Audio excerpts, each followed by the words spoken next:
Is it possible to outperform a purely index fund approach to investing?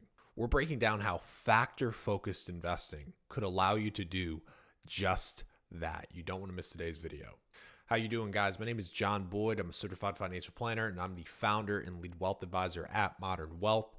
If you like today's content, be sure to hit that like and subscribe button so that you can keep getting content just like this. So most of us know about index funds and the merits behind index investing. The whole idea with an index-focused approach is that investing actively within your portfolio, whether you're buying actively traded funds or day trading or trying to pick hot stocks, whatever it may be, that might provide outperformance over short periods of time, but over the long run, you are going to lose to the market.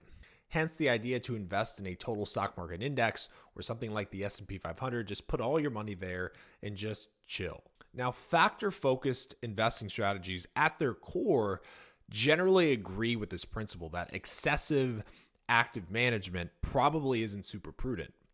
However, what if you bought a broadly diversified index-focused approach and just simply dialed up certain components of the portfolio towards factors or characteristics that you knew could provide long-term outperformance? That is what factor-focused investing is all about. So in order to understand where factor investing even came from, I think a little background is important.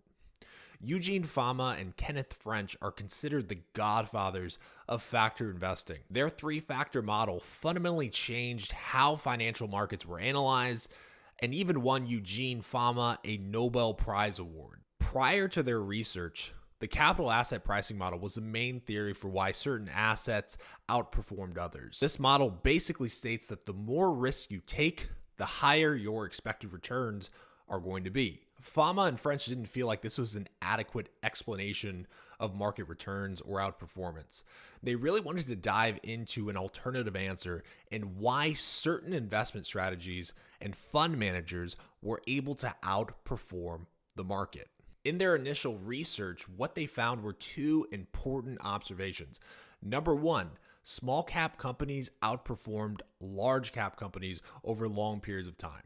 And when you think about it, that makes a lot of sense, right? A small company that's earlier on in their life and has a lot more growth potential is going to grow at a faster clip than a larger, more mature company. Number two, value stocks over long periods of time outperform growth stocks, aka a stock that you can buy at a more reasonable valuation is going to be a better deal over the long run than a stock with a really stretched valuation that's trading at a valuation of, let's say, 80-to-1 price to earnings. Value investing is what Warren Buffett is extremely famous for. Over time, other factors were introduced like momentum and profitability, but bottom line, their research found these factors outperformed the market. So there's tons of different studies on the internet that try to illustrate how this works and why there's outperformance. But what I want to show you today is the performance of two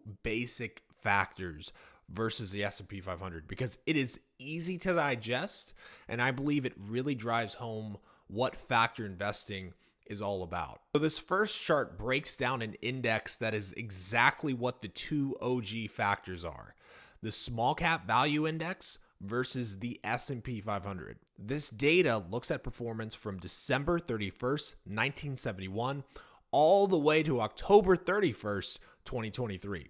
So over 50 years worth of data. What you will see is that the S&P 500 doesn't even come close to beating that small cap value index. The small cap value index has almost 4 times the returns of the S&P 500 over that almost 53-year span.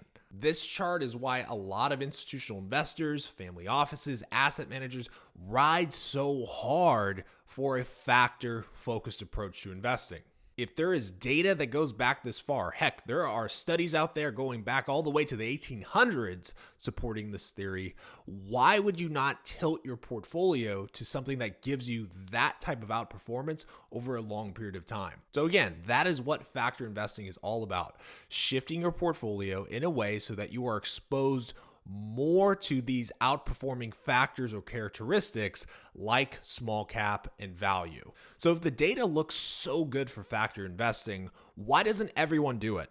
I mean, you just saw that small cap value chart. Why doesn't everyone have more exposure to these factors? Let's look at a second chart. This breaks down the performance of small cap value from December 31st, 2010 to October 31st, 2023.